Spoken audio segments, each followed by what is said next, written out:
So the first thing I think about when I want to take a new self-portrait, I mean, you could call it selfie if you want, but you know, that's a little vain. So self-portrait with your iPhone is to look for some good lights. So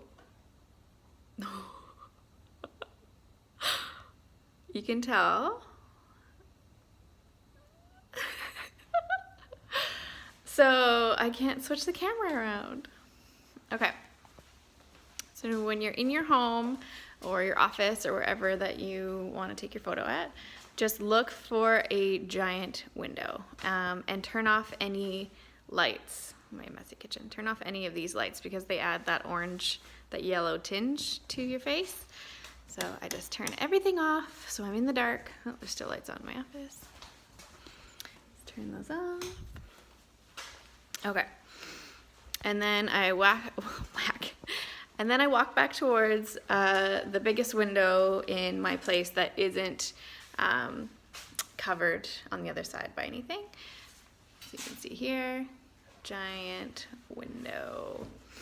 And actually do this. Get your camera out, and when you have it on recording or when you're looking for light, just do a spin. This is what I do at shoots. See how the light changes on my face? Whee! And then come back to, you know, where it looks nice. You want to be able to see the lights in your eyes, so make sure that the natural light does this best when you're, again, close to a window. And then I think about my backdrop. So behind me is a messy kitchen. Lights, I don't want lights in my head like that. Kind of look like antlers or something. But back here, I have a blank wall. So close to the window, blank wall. I can even step closer to the window so the light is nicer on my face. Tap the screen, and behind me is blank. The next step would be to get your angle right. I don't like this shot. Obviously, I look like I have a tiny head, double chin, nobody needs that. And sometimes this is too like cutesy and too young, right? So get right out at eye level, and remember that your camera is up here. It's not on, I mean, you look at your face to get it right, but you really have to look in the little black dot at the top because you'll look like you're dazing off into some space or something. Anyways, so eye level,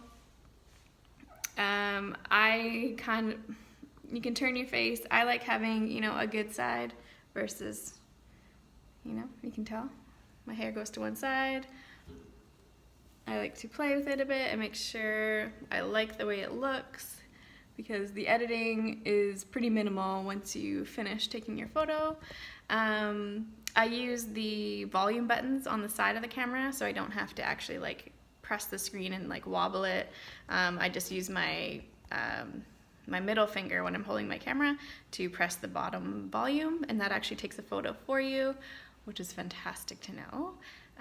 So when you get to the right spot where you want to take a photo, take a few. Don't be afraid to take a bunch, because it's gonna take practice to get what you like, and it's okay to take a lot. You can just delete them after, don't worry about it. So take your photo, try different angles, try it closer. I kind of like the photos that I'm half out of the photo, where I want to like show my hair more, or if I want just a classic headshot, then I will make sure my face is pretty much filling my frame with a plain backdrop, and yeah, chin up. Nice smile. A photographer trick, is to make yourself laugh. Easiest thing to do, just shout out a random word or shout out like ha ha ha, because then you feel like an idiot and you start laughing, and those are the nicest smiles. So make yourself laugh, and yeah, then you'll get your shot.